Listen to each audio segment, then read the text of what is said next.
Olá, bom dia. Você vai ver no Câmara com Notícia. Congresso aprova texto base da LDO. O déficit previsto nas contas públicas é de 139 bilhões de reais. Comissão de Constituição e Justiça debate o foro privilegiado para autoridades. Relator quer votar a proposta até o fim do ano. Do Salão Verde ao Vivo, Carolina Nogueira. Ministro da Fazenda é aguardado na comissão especial que analisa a PEC do teto de gastos federais. Hoje é quarta-feira, 24 de agosto, agora em Brasília, 9 horas e 1 minuto. Esses são os destaques do Câmara com Notícia que está começando agora.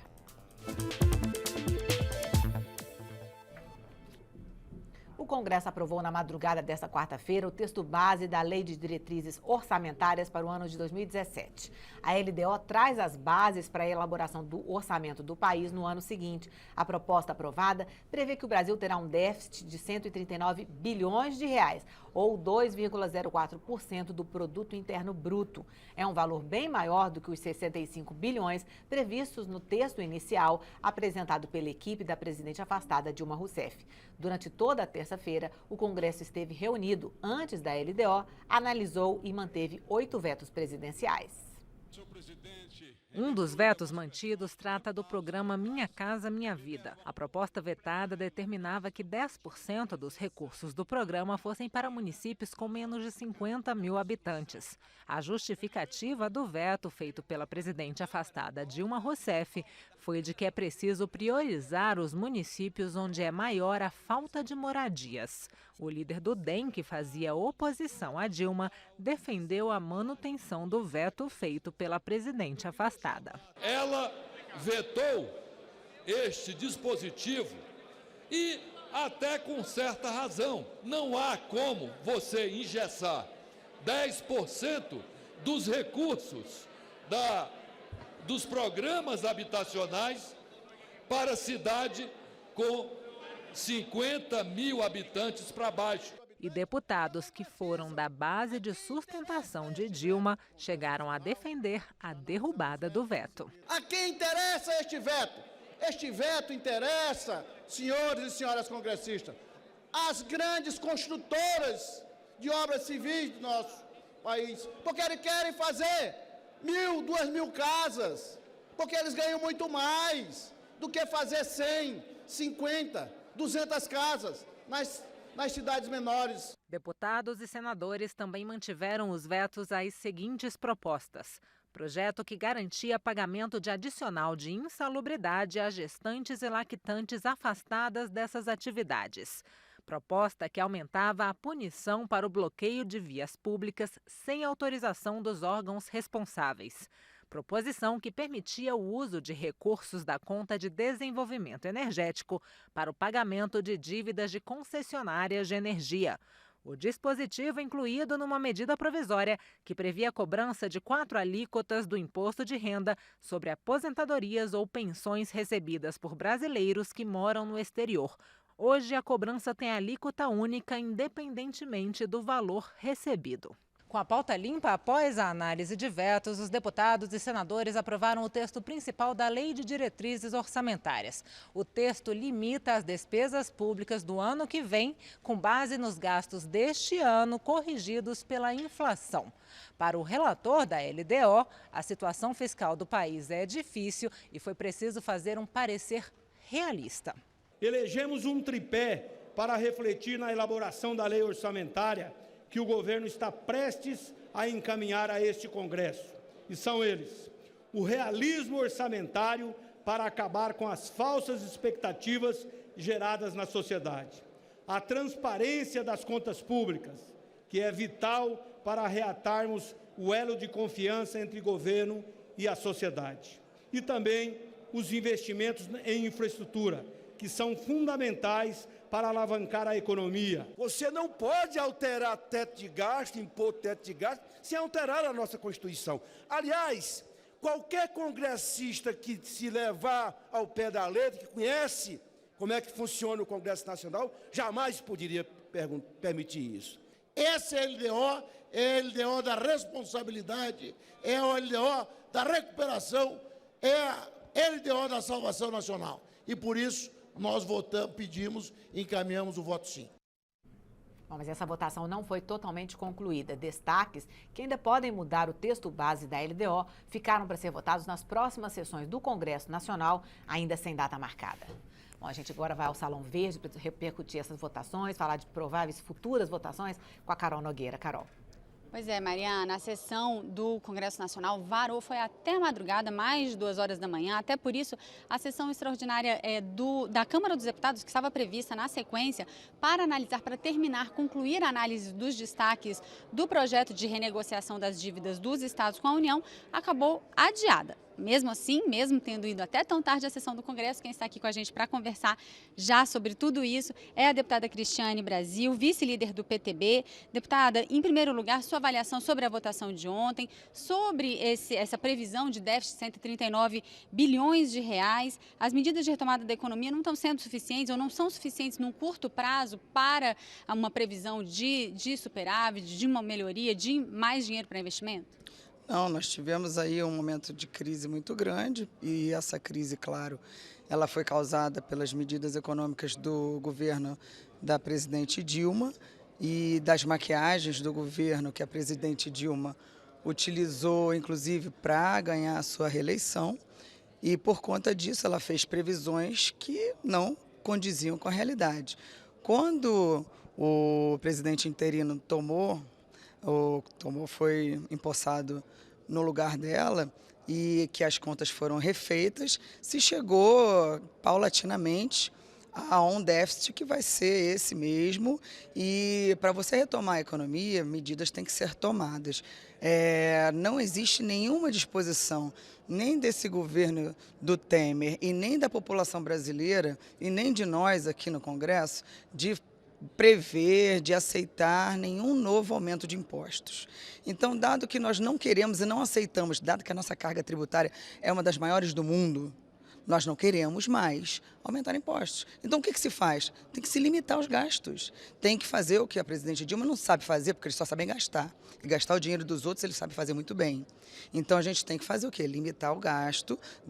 Em primeiro lugar, se os estados e municípios querem também fazer uma renegociação de suas dívidas, eles também têm que aprender a gastar melhor. Então, essas medidas que estão sendo propostas pelo governo hoje, elas têm que ser levadas a cabo e a termo. Por isso, a importância da aprovação dessas medidas que hoje parecem tão antipáticas para o PT, que não sabe, claro, fazer economia e cortar gasto, e que para nós, que entendemos, nós donas de casa, por exemplo, que sabemos que na hora que o cinto aperta, a gente tem que fazer economia, não pode sair toda hora, não pode comer hambúrguer toda hora, não pode sair para jantar toda hora. Aí a gente sabe que realmente tem que fazer economia para poder pagar a escola, para poder pagar o plano de saúde, né? Deputada, e qual que é a previsão, então, de conclusão aqui na Câmara desse projeto que a senhora falou, da renegociação da dívida de estados e municípios? A senhora acha que essa semana ainda conclui? Fica para a semana que vem? Quando que a senhora acha que tem maioria para votar os destaques? Eu acredito que maioria o governo tem sim, mas essa semana não. Isso provavelmente a gente termina na semana que vem. Essa semana encerramos os trabalhos. A sessão de ontem foi a sessão que realmente nós conseguimos aprovar realmente o que a gente precisava aprovar na LDO e tudo para a semana que vem. Como fica o destaque que tira dessa limitação de gastos a questão da saúde e da educação? Qual a opinião da senhora? Eu acredito que isso não pode ser tirado de jeito nenhum. Existe, claro, uma distorção feita pela nova oposição, pelo PT, querendo dizer que vamos acabar com o dinheiro da saúde e educação. Não. A maneira que hoje esse gasto com saúde e educação é feita, que é mal feita. Ele é vinculado à receita que é hoje, tipo assim, se existe um novo dinheiro para saúde e educação, se aumenta a receita para saúde e educação, então os governos têm que imediatamente gastar esse dinheiro a mais com saúde e educação. Se isso acontece, por exemplo, no final do ano, de repente aumenta a receita com saúde e educação, os governos têm que gastar isso de uma forma emergencial e sem planejamento. Então, a proposta do governo é que eles possam ter como planejar esses gastos para não cometer esse tipo de absurdo, que é gastar dinheiro em saúde e educação com investimento, abrindo escolas imediatamente, abrindo postos de saúde imediatamente, e depois não ter como arcar com custeio. E isso aí é um gasto ruim, é um gasto errado e que o governo está tentando sanear para no futuro não acontecer esse tipo de coisa. É bem diferente do que está sendo propagado, é claro, pelo PT. Deputada Cristiane Brasil, muito obrigada pela sua participação. Bom dia para a senhora. A gente volta ao estúdio com a Mariana. Bom, e deputados da comissão especial que estudam teto para os gastos públicos se reuniram nesta terça-feira com o ministro da Fazenda. Henrique Meirelles espera que a proposta de emenda à Constituição seja aprovada pelo Congresso ainda este ano. O Palácio do Planalto considera a medida fundamental para conter a crise econômica.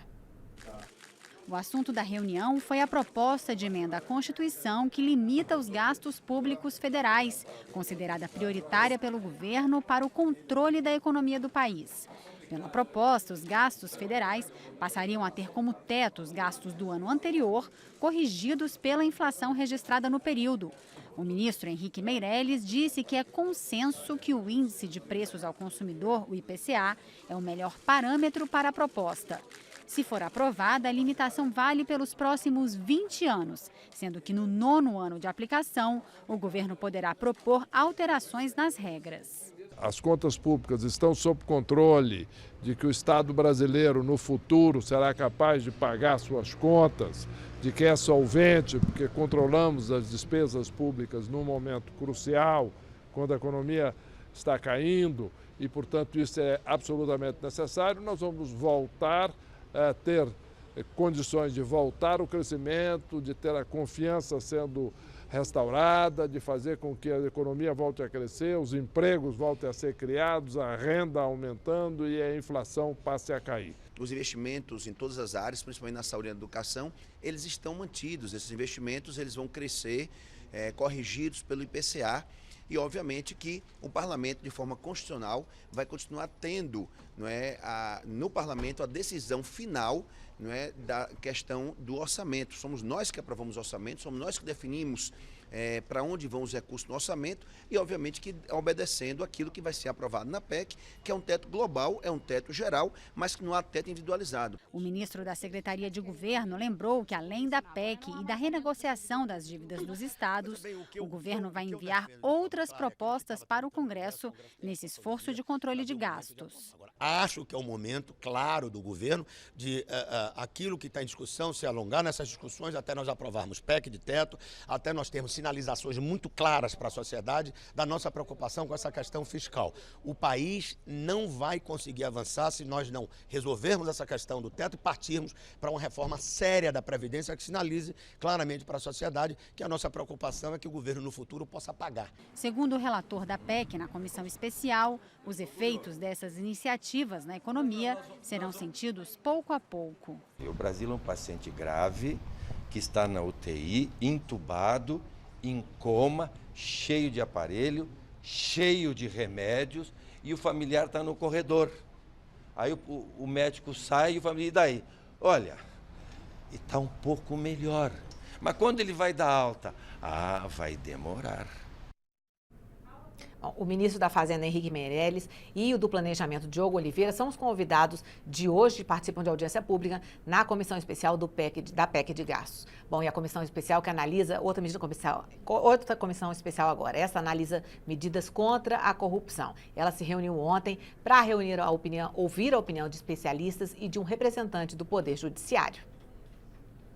A maioria dos convidados que estiveram na Câmara apresentaram uma postura contrária ao projeto. Entre as críticas, a mais comum é a que a proposta é muito punitiva e fere direitos individuais. Este advogado e professor da Universidade Federal da Bahia foi contundente ao condenar as medidas do Ministério Público. Imagine que o seu filho ou alguém da sua família, por exemplo, se envolva num acidente de trânsito, num crime culposo de trânsito. Qualquer pessoa pode praticar, eventualmente. Se esse projeto for aprovado, isso vai diminuir e encurtar as possibilidades de recursos, vai permitir o cumprimento antecipado de pena, isso vai retirar uma série de nulidades processuais que existem hoje, vai permitir, por exemplo, que a prisão seja feita para garantir o patrimônio do crime, o que é uma coisa absurda, uma coisa pré-medieval. Mas essa opinião não é unânime. Essas medidas importantíssimas, eu acho que o Brasil precisa realmente reformular as suas formas de combate à corrupção e a sociedade percebeu essa necessidade, assinou essas medidas e apresentou ao parlamento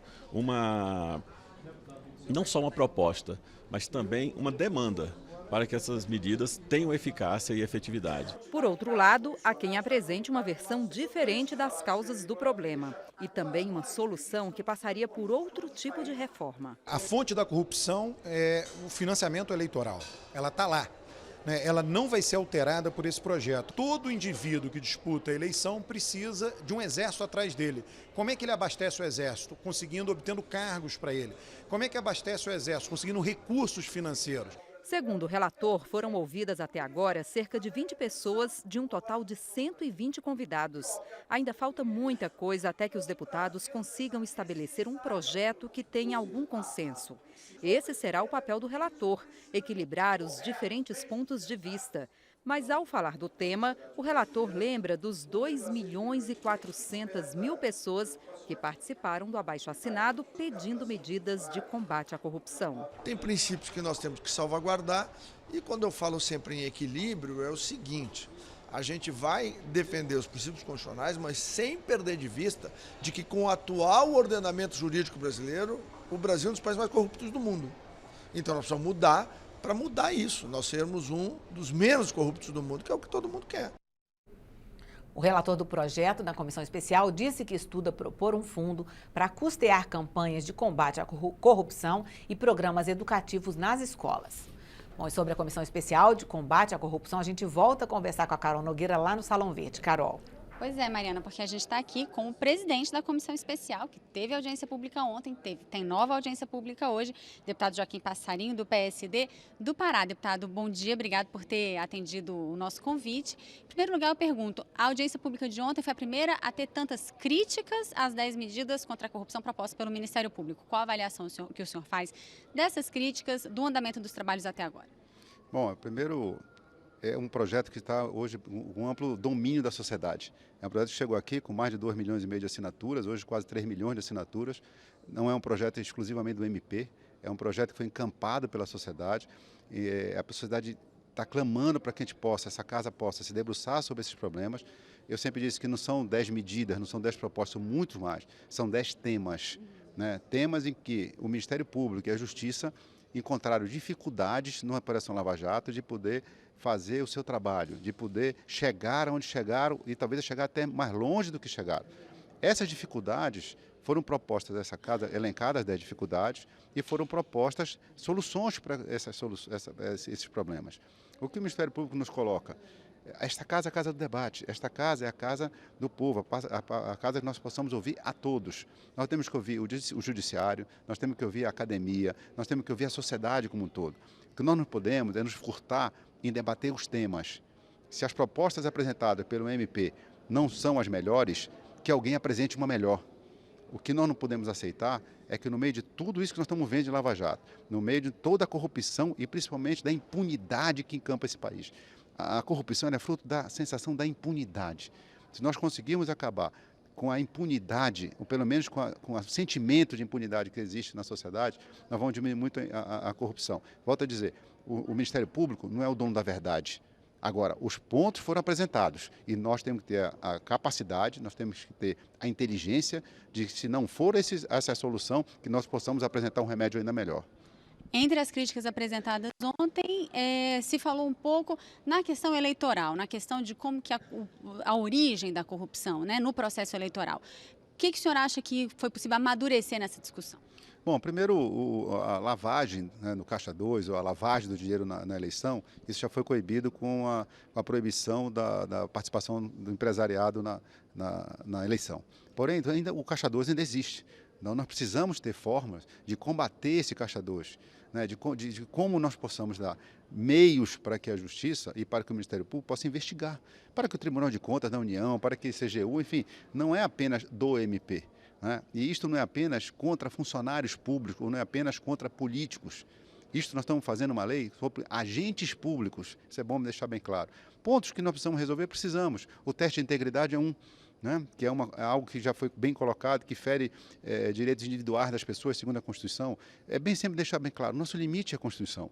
Tudo que possa ferir direitos constitucionais, nós precisamos não simplesmente jogar para baixo do tapete. Nós não podemos dizer, isso fere a Constituição, afasta do texto. Pelo contrário, nós precisamos ter a inteligência, a capacidade de se há um problema no texto apresentado, nós possamos apresentar um texto, né, coerente, constitucional, mas que nós possamos dotar o país desses instrumentos, que as pessoas que chegaram onde chegaram, sem esses instrumentos, imagina se nós possamos dotar de instrumentos melhores para que eles possam fiscalizar e ir atrás de toda esse caixa 2 que existe, não adianta nós dizermos que não existe, ele existe, né, e ele não é fácil de achar. Não é fácil. Nós temos enriquecimentos ilícitos que, sem provar, não temos como buscar. Quantas pessoas nós vimos com recurso lá fora? Né? Nesse negócio da Petrobras, se fala em bilhões de reais que as pessoas devolvem depois de 10, 15 anos. Estão devolvendo bilhões, ou seja, o que já gastaram. Isso é o que se chegou, o que está na conta dele, imagina que não está. Então, nós não podemos nos furtar isso. É um momento muito importante, é um momento que nós não podemos deixar de dar uma resposta à sociedade. Deputado, e entre os temas das propostas apresentadas está, por exemplo, o fim do foro privilegiado para deputados, senadores e outros agentes políticos. E esse assunto foi discutido ontem na Comissão de Constituição e Justiça, porque existe uma proposta de emenda à Constituição que acaba com esse foro privilegiado, que está em discussão aqui na Casa, e foi defendida pelo deputado Efraim Filho, que é do Democratas da Paraíba. A gente vai conferir um pouquinho do que foi dito ontem sobre essa questão. Uma mesa lotada de juristas de todo o país, incluindo juízes e membros do Ministério Público, e uma só opinião. A prerrogativa de foro privilegiado, estendido a várias autoridades públicas, precisa ser revista. Para a maioria dos debatedores, todos têm que ser iguais perante a lei, tendo seus julgamentos iniciados em tribunais de primeira instância. O presidente da Associação dos Juízes Federais defendeu o fim do benefício, inclusive para juízes. A corrupção e a impunidade, elas andam juntas.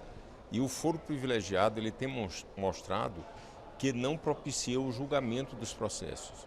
Muitos dos processos daqueles que têm foro privilegiado prescrevem, ou seja, após imposta a pena definitiva, essa pena ela é alcançada pelo prazo prescricional.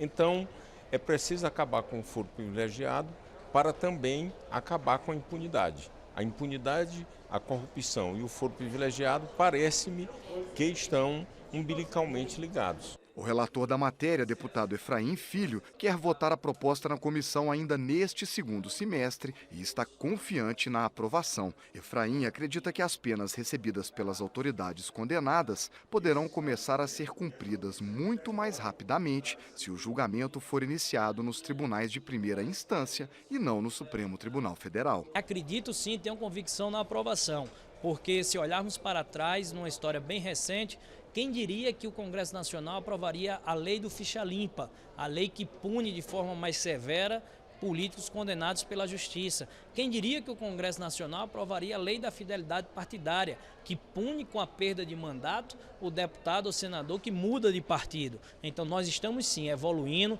passo a passo, muitas vezes é de forma tímida, gradual, mas estamos conseguindo deixar para trás resquícios obsoletos, arcaicos, de um tempo que já não corresponde mais à evolução institucional que a democracia brasileira precisa enfrentar. Deputado Joaquim Passarinho, esse assunto também faz parte lá da comissão especial que trata das medidas contra a corrupção. Qual a opinião do senhor sobre essa PEC, sobre essa possibilidade de quebrar, então, o foro privilegiado? A comissão não se furta a debater nenhum assunto. Qualquer assunto que fala sobre corrupção, independente das 10 medidas, nós vamos debater. Algumas não podemos incluir, mas vamos apresentar propostas de novos projetos. E essa é uma PEC que já está em tramitação. É um debate muito bonito, muito bom de se fazer, né? Nós esperamos que essa quebra de foro seja geral, né? Nós não podemos legislar contra o legislativo, ou contra o executivo, ou contra o judiciário. Nós temos que nivelar a discussão. Tá? Eu defendo a tese de que o foro privilegiado possa ficar com o chefe de poder, né? Chefe do Poder Legislativo, chefe do Poder Executivo e chefe do Poder Judiciário e talvez até do Procurador-Geral da República. E a partir daí ninguém. Não dá, é para quebrar o foro privilegiado do Legislativo e não quebrar do Judiciário, ou quebrar do Judiciário e não quebrar do Executivo. Então, nós temos três poderes que são harmônicos, independentes, nós temos que fazer isso nivelado.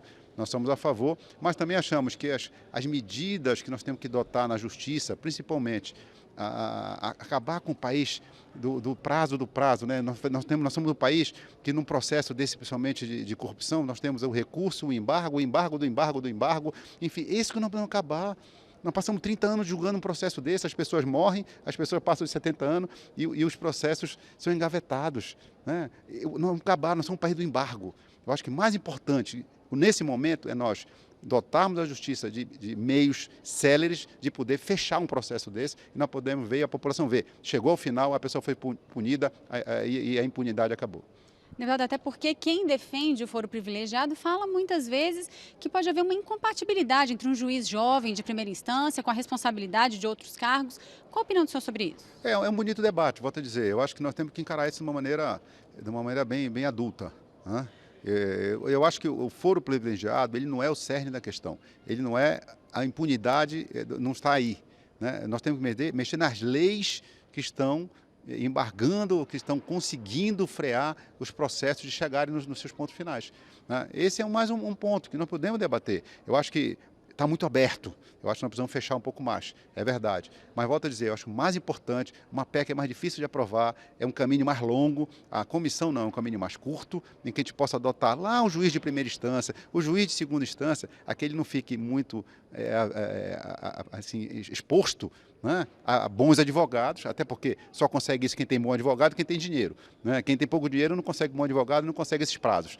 E com bom advogado você poder fazer, volto a dizer, passar 10 anos na primeira instância, 10 anos na segunda instância, quando chegar no final o processo já se extinguir por decurso de prazo. Não podemos aceitar decurso de prazo em processo de corrupção.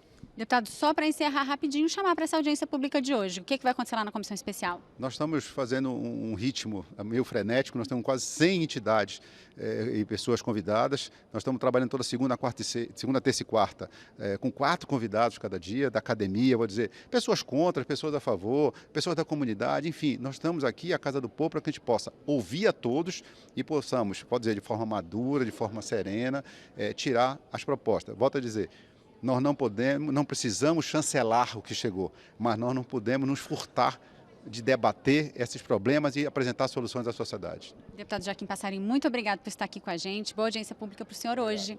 A gente volta ao estúdio com a Mariana. Obrigada, Carol. Você já viu nessa edição do Câmara com Notícia, Congresso aprova texto base da LDO. Destaques: não tem data de votação marcada. Comissão de Constituição e Justiça debate o fim do foro privilegiado para autoridades. Relator quer votar a proposta até o fim do ano. São 9 horas e 28 minutos em Brasília e você vai ver depois do intervalo, ao vivo, as últimas informações direto do Salão Verde. E mais. Câmara analisa a proposta que pode tornar a violação de domicílio crime hediondo.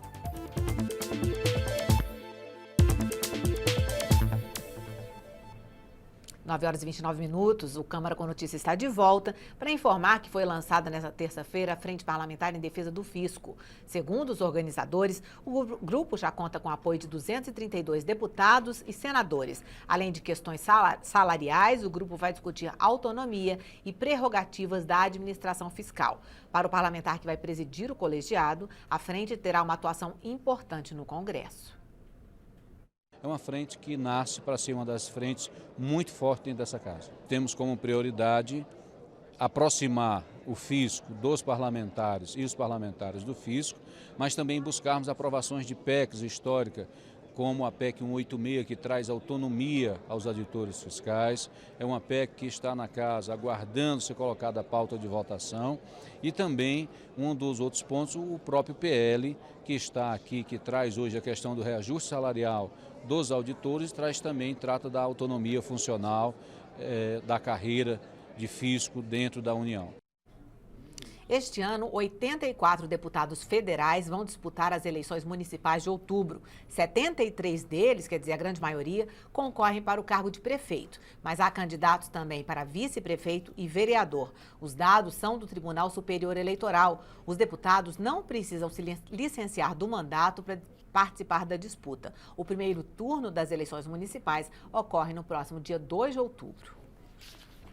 Dos 18 bilhões de reais que a Caixa Econômica faturou no ano passado, mais da metade, cerca de 10 bilhões, vieram da exploração de loterias e tiveram como destino final programas sociais.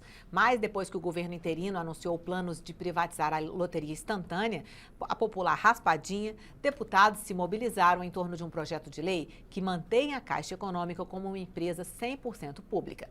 Veja na reportagem. A Comissão de Desenvolvimento Econômico aprovou o projeto que proíbe a venda para a iniciativa privada da exploração dos serviços de loterias. O objetivo da proposta é garantir que a Caixa Econômica, como instituição 100% pública, continue promovendo políticas sociais no país, como programas habitacionais e o Bolsa Família, para mais de 5.500 municípios brasileiros. O deputado Luiz Carlos Rauli, autor da proposta, afirma que quer proteger a Caixa de possíveis ameaças de privatização. Nós não precisamos de privatização da Caixa Econômica Federal em nenhuma das suas modalidades. A Loteria Federal, as loterias da Caixa, que são pelos lotéricos, 13 mil lotéricos, 70 mil funcionários que trabalham nas lotéricas, rendem 20 bilhões por ano, 10 bilhões vão para o governo. Então, realmente não queremos que haja nenhuma privatização, nada a respeito disso. Para o professor da Faculdade de Economia da Universidade de Brasília, a intenção do governo de quebrar o monopólio da Caixa na exploração de serviços de loterias pode ser positivo para o setor. É razoável que o governo tenha jogos, explore jogos e, no caso, em alguns setores, até como monopólio. Eu acredito que, nas duas perspectivas, a decisão tem um potencial bom para o país. Primeiro, permite o governo abater dívida pública ou, pelo menos, diminuir o déficit, evitando que a dívida cresça. E, na segunda perspectiva, eu creio que o setor vai se beneficiar a médio e longo prazo se a privatização for o primeiro passo para que o setor possa ser explorado por mais gente. A violação de domicílio pode se tornar um crime hediondo. A proposta precisa ser analisada pela Comissão de Constituição e Justiça aqui da Câmara e pelo plenário. A Comissão de Segurança Pública e Combate ao Crime Organizado aprovou o projeto de lei que tipifica como crime hediondo algumas circunstâncias da violação de domicílio, como a seguida de agressão física, cárcere privado ou sequestro relâmpago. O texto aprovado foi o substitutivo do relator deputado Cabo Sabino. O lar é um local inviolável, intocável, é um local de sossego, que quando nós chegamos nos sentimos amparados e resguardados. E isso não pode ser inviolável por questões nenhuma. Se assim for, tem que ser considerado crime hediondo. O deputado subtenente Gonzaga foi contra o projeto e apresentou voto em separado. Segundo o parlamentar, a proposta aprovada extrapola o significado de invasão de domicílio, uma vez que estende o conceito para abranger toda a propriedade urbana e também toda a propriedade rural.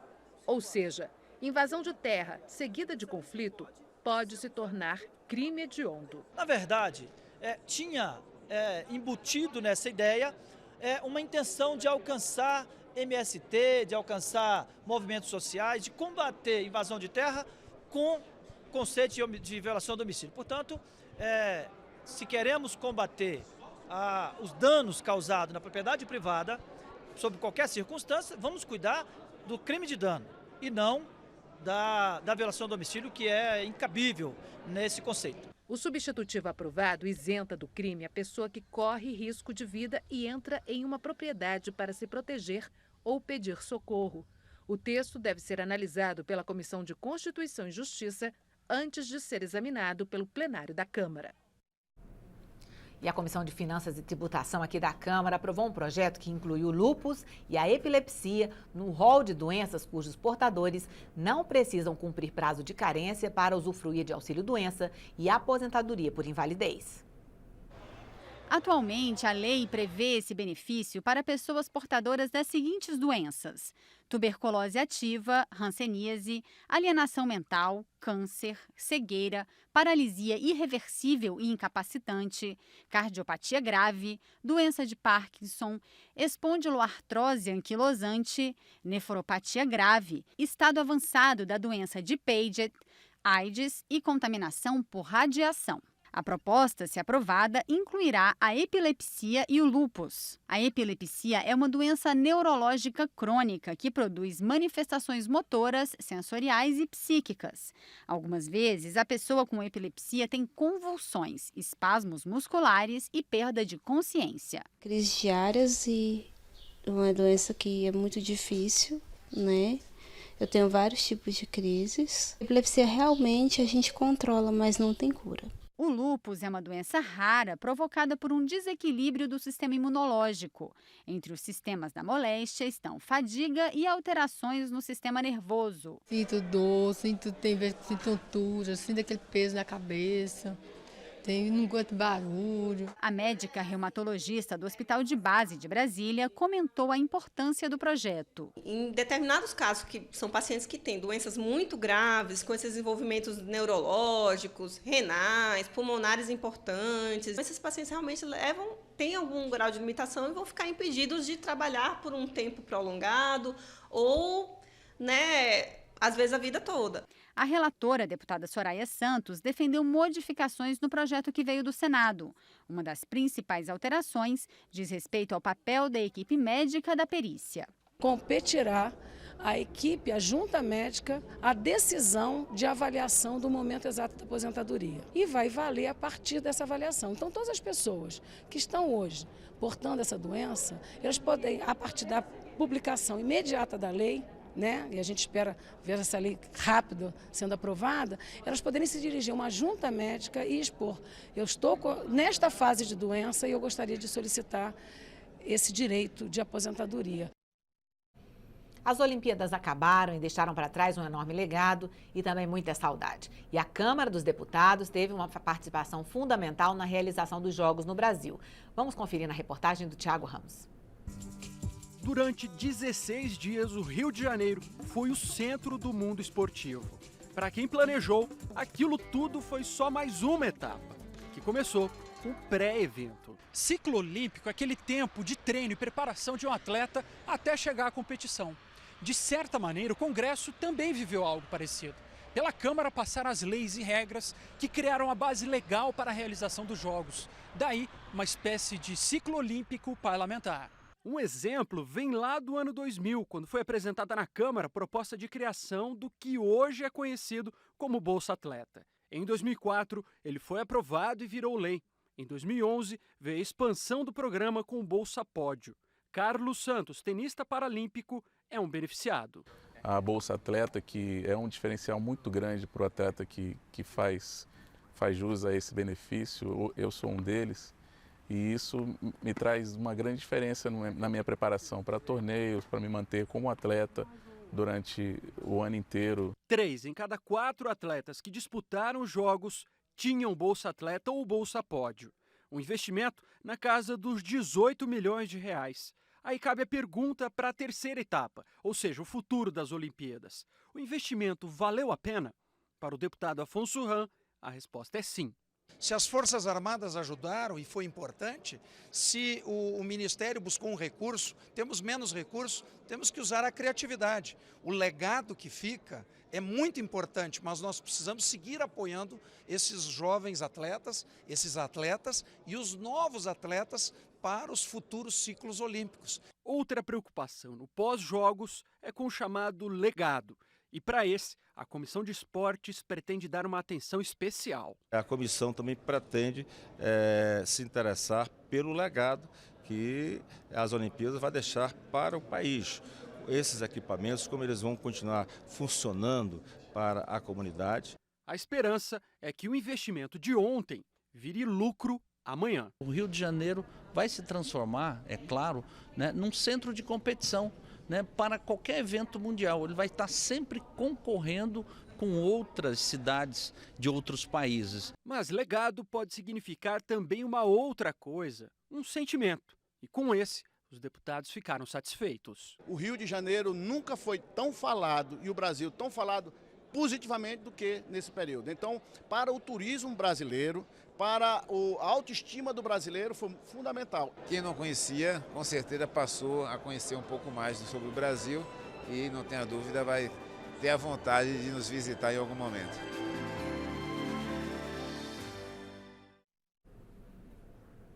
Nós vamos voltar ao Salão Verde agora para mais informações, últimas informações da Carol Nogueira. Carol. A gente vai falar um pouquinho da agenda da manhã de hoje aqui na Câmara dos Deputados, começando com a expectativa para a vinda do ministro da Fazenda, Henrique Meirelles, para a comissão especial que analisa a PEC do teto de gastos federais. Ontem a gente viu mais cedo, um pouco antes na reportagem, que os deputados estiveram lá no Ministério da Fazenda para discutir esse assunto com o ministro. Hoje ele vem à comissão especial falar, esclarecer, tirar dúvidas sobre essa PEC que está em tramitação aqui na Câmara dos Deputados. A gente também já falou que tem audiência pública na Comissão Especial de Combate à Corrupção, que vai ouvir um procurador da República, Hélio Telho Correia Filho, um jurista, ex-reitor da UNB, José Geraldo de Souza Júnior, e um juiz federal da 5ª Vara Federal, que é o Anderson Furlan Freire da Silva. Todos eles vão dar, então, contribuições para esse debate sobre as 10 medidas de combate à corrupção que estão sendo discutidas na Comissão Especial. Tem uma audiência pública também na Comissão de Viação e Transportes, que vai discutir a segurança no tráfego aquaviário. Desde cedinho aconteceu também um debate sobre a contribuição do setor empresarial na implementação de um acordo climático, um acordo do clima feito pela Frente Ambientalista, Frente Parlamentar Ambientalista, e tem previsão também de reunião, essa aí só para deliberação mesmo de requerimentos da CPI do DPVAT. Mariana. Obrigada, Carol. E nesta edição do Câmara com Notícia, você ficou sabendo que o Congresso aprova texto base da LDO. O déficit previsto nas contas públicas é de 139 bilhões de reais. Comissão de Constituição e Justiça debate o fim do foro privilegiado para autoridades. Relator quer votar a proposta até o fim do ano. E foi lançada ontem na Câmara a Frente Parlamentar em Defesa do Fisco. O grupo já conta com o apoio de 232 deputados e senadores. Esta edição do Câmara com Notícia está chegando ao fim. Nós podemos voltar a qualquer momento durante a nossa programação com mais informações para você. Hoje é quarta-feira, 24 de agosto. Neste momento em Brasília, 9 horas e 42 minutos. Para você um ótimo dia. Tchau.